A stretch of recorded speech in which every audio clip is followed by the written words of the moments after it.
ازيكم يا شباب، عاملين ايه؟ معاكم هير مصطفى من قناة دويتش ماخت شباس. النهاردة عندنا درس جديد اسمه الترمبارا فيربن او الافعال المنفصلة. تمام. الدرس ده خاص بتانية ثانوي. اول حاجة نتعلمها الفي بنوتس مان دي ترمبارا فيربن، ازاي بنقدر نستخدم او ازاي بنستعمل الافعال المنفصلة في الجملة. النهاردة هنتعلم ازاي بنستخدمها، ازاي بنصرف الفيرب، وايه اللي بيحصل لما يكون عندنا فعل منفصل. تمام. أول فيرب عندنا من الأفعال المنفصلة هو فيرب اسمه einkaufen. قبل ما نخش في الموضوع لازم تبقى عارف حاجة مهمة جدا، إن في فرق بين الفعل العادي والفعل المنفصل. وليكن مثلا فيرب kaufen كلنا عارفين إن هو يشتري. أي حد درس ألماني من أوائل الأفعال اللي بياخدها هو فيرب kaufen لوحده من غير ein، اسمه يشتري. لما بنحط له المقطع ein بيتحول لفيرب اسمه تمبار فيرب اللي هو فعل منفصل، يبقى معناه يتسوق. تمام. لما بيتحط الجزء او المقطع الامامي اين لفيرب كاوفن بيغير معناه خالص. في فرق بين يشتري وبين يتسوق. يشتري انا اشتري عربيه، انا اشتري دراجه. لكن انا اتسوق عربيه مفيش حاجه اسمها كده. لكن انا اتسوق اليوم، انا اتسوق في السوبر ماركت. تمام. ايه الفرق بينهم؟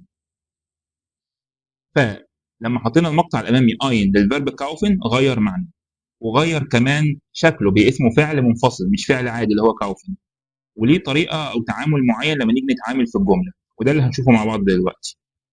الفعل المنفصل هو فعل بينقسم الى جزئين.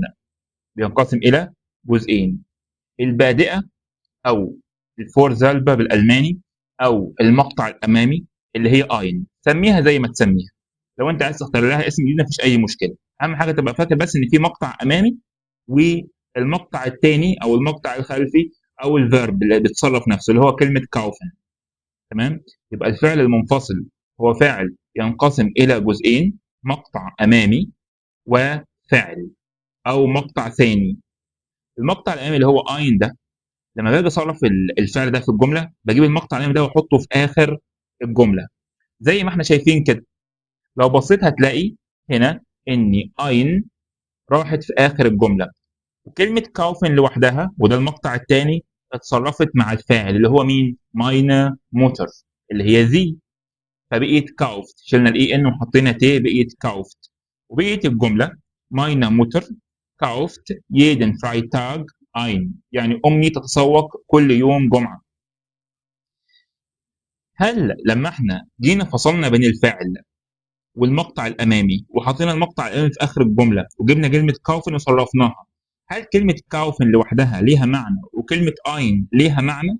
لا. ودي المشكله اللي بيقع فيها معظم الطلبه لما تيجي تفهم الافعال المنفصله، تبدا تدور على معنى الاين وتدور على معنى الكاوفن. كلمه اين كاوفن على بعضيها عشان نكون متفقين هي تسوق. طب يا هير لما اين راحت في الاخر اتغير المعنى؟ لا. طب يا هير اين لوحديها في الاخر ليها معنى مستقل بما انها انفصلت؟ لا. طب ما هي انفصلت ليه؟ عشان الجرامر في الالماني بيقول ان اسمه فعل منفصل بينقسم لجزئين: مقطع امامي بيروح ام اندا ديس زاتسس اللي هو بالعربي في نهايه الجمله، والمقطع الثاني اللي هو كلمه كاوفن اللي هو بيتصرف مع الفاعل اللي هو هنا ماينا موتر. يبقى حتى لما الفعل المنفصل ده بينفصل او بينقسم لجزئين بيظل المعنى ثابت. لو جه اي مدرس او اي حد دارس الماني وجاب لك جمله زي دي وقال لك ماينا موتر كاوفت يدن تاج يدن فرايتاج اين، وقال لك قول لي فين الفعل هنا، لو انت قلت له ان الفعل هنا كلمه كاوفت او فيرب كاوفن هيقول لك غلط، انت ما بتعرفش الماني. لما تيجي تقول له قول له الفيرب في الجمله دي هو كلمه اين كاوفن اللي احنا صرفناها وقسمناها لجزئين اللي هو كاوفت واين. هيقول لك ليه؟ قول له عشان ده مقطع منفصل او ده فعل منفصل بينقسم لجزئين. تمام.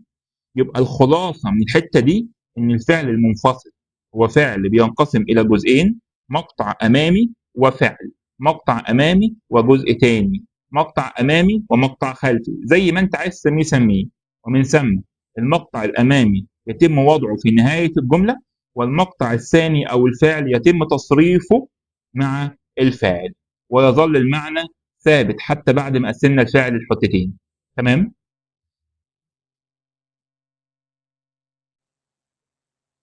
عندنا هنا في جدول في أهم الأفعال المنفصلة اللي عندك في المنهج. aufräumen، aufstehen، طبعا aufräumen يعني يرتب، aufstehen يستيقظ، anrufen يتصل، anfangen يبدأ، ankommen يصل، ankreuzen يصل بين شيء وشيء، mitmachen يشارك، mitnehmen يصطحب يعني ياخد حد معاه وهو رايح مكان مثلا، mitbringen يحضر معه شيء، einladen يدعو، einkaufen يتسوق اللي احنا كنا بنشرح عليه دلوقتي، ausschneiden يقص، ausfüllen يملأ. ودي بتيجي دايما يملأ استمارة، يملأ خانة بكلام معين، حد يديك ابلكيشن وانت رايح تشتغل تقول لك املأ الابلكيشن ده، حط فيه بياناتك، ده معناه ausfüllen. aussehen يعني يبدو، تمام. fernsehen يشاهد التلفاز، spazieren gehen يتمشى او يتنزه، ينزل يتمشى كده وهو زهقان، kennenlernen يتعرف على، abholen يحضر، abfahren ينطلق، zuordnen يعني يرتب أو ينظم. هتلاقيني هنا حاطط لك في بداية كل verb خط تحت المقطع الأمامي اللي بنحطه في آخر الجملة، وباقي الverb هو الفعل ده اللي بنصرفه مع الفاعل، مفيش تحت منه خط، تمام. الخط ده بس عشان يوضح لك ان ده المقطع الامامي، يعني وانت بتذاكر خلي بالك ان ده المقطع الامامي تحفظه، تمام. وانا مرتب لك هنا المقاطع الاماميه اللي بتيجي في اخر الجمله تحت بعض بالترتيب بالتشابه.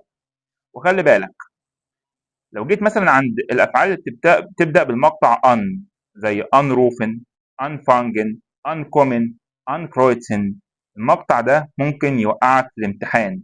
لازم تحفظ الافعال دي معناها كويس قوي عشان لما يجي الامتحان تعرف انت هتختار مع المقطع ان كلمه روفن ولا كلمه فانجن ولا كلمه كومن ولا كلمه كرويتسن، وده بيرجع فين؟ بيرجع للمعنى بتاع الجمله، تمام. يعني الموضوع مش بس جرامر، لازم تكون حافظ كلمات كويس قوي. نفس الموضوع بيسري على mitmachen، mitnehmen، mitbringen. خلاص كده، ده بالنسبة للأفعال المنفصلة. في تركاية كده لازم تخلي بالك منها، وهي الأفعال اللي قدامها السهم. الأفعال دي هي أفعال لما باجي أصرفها في الجملة بيتغير فيها أحد الحروف المتحركة. يعني إيه هير؟ يعني حضرتك لازم تروح الأول قبل ما تذاكر الدرس ده تبص على درس تصريف الأفعال اللي هو الفيرب كونيوجاتسيون، عشان تعرف الفرق بين الأفعال اللي بيتغير فيها حروف متحركة والأفعال اللي ما بيتغيرش فيها حاجة.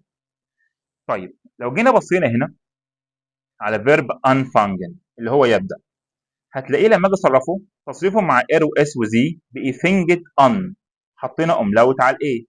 وطالما قلت لك ان مع ار واس وزي بيتغير شيء، ثق تماما ان نفس الشيء ده هيتغير مع الدو برضه، تمام. تبقى فينجست ان برضه، يبقى حاطين على الايه املاوت اللي هي النقطتين دول، عشان هيجي حد دلوقتي يقول لي ايه الاملاوت دي. طيب لو جيت مع فيرب ميت نيمن تبقى نيمت مت، اتحولت الاي الى اي والاتش الى ام. طبعا انا بقول الحروف بالانجلش للناس اللي مش عارفه الحروف بالجيرمان، ها. طيب اين لادن تبقى ليدت اين، خدت املاوت على الايه. نفس الموضوع او الذهن بقت زيت اوس، اتحولت فيها الاي الى اي وبقي بعديها اي كمان. فين ذهن نفس الموضوع، اتحولت فيها الاي الى اي اي بقت زيت فارن. اب فارن بقت فيرت اب، خدت املاوت على الايه. يبقى خلي بالي من الافعال دول كويس قوي، تمام. طيب في حاجه كمان عايز اقولها في الجزئيه دي، الافعال دي بتربطها كلمات مساعده. ازاي؟ يعني مثلا لو جيت عند فيرب او فشتيهن، ايه الكلمات المساعده اللي ممكن الاقيها في الجمله؟ لو حد بيستيقظ، ايه الحاجات اللي ممكن الاقيها في الجمله؟ يستيقظ مبكرا اللي هي كلمه فرو، يستيقظ متاخرا اللي هي كلمه شبيت، يستيقظ الساعه السادسه مثلا ام زيكس اور او ام زيبن اور. دي من الحاجات اللي بلاقيها في الجمل، خلي بالي منها، تمام. طيب لو جينا كده بصينا على الاكسرسايز ده وحبينا نحل، هلاقي عندي كده في اول اكزامبل اللي هو ايبونج نمر 1، فان كاوفن ولا روفن ولا شتيهن ولا رويمن لينجو und ماركوس اين. احل ازاي يا هير؟ اولا احنا قلنا ان الفعل المنفصل بينقسم لجزئين، فهو هيطلب منك جزء وهيدي لك جزء. هنا بيطلب منك الفعل اللي بيتصرف ومديك كلمه اين اللي هي في اخر الجمله هي ظاهره قدامكم. طيب ايه من الافعال دول بياخد اين كمقطع امامي؟ einkaufen ولا einrufen ولا einstehen ولا einräumen؟ طبعا ما عنديش هنا بتاخد حاجة ein غير كلمة kaufen، بقيت einkaufen. برافو عليك. ومعنى الجملة متى يتسوق إنجو وماركوس. فراو بوند steht froh نقط. طبعا كلمة steht تاخد المقطع ايه؟ هنا عايز منك المقطع بقى مش في الفيرب، عايز المقطع اللي بيجي في اخر الجمله. auf. برافو عليك. والفيرب اسمه ايه؟ auf stehen يعني يستيقظ، يبقى فراو بوند steht froh auf، يعني فراو بوند بتستيقظ مبكرا. وكلمه فرو اللي انا قلتها من شويه من الكلمات الداله على الفيرب auf stehen اللي هو يستيقظ. تمام. بعد كده ich rufe meine Eltern in Hamburg، تبقى هبص كده على روفه تاخد المقطع an. برافو عليكم. Im Deutschkurs führen die Stunden die Tabelle ein aus anfern.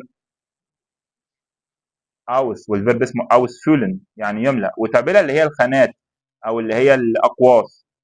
طيب نمبر 5 heute siehst ولا räumst ولا rufst ولا stehst du schon aus؟ طبعا siehst du schon aus، النهارده أنت تبدو بشكل جميل.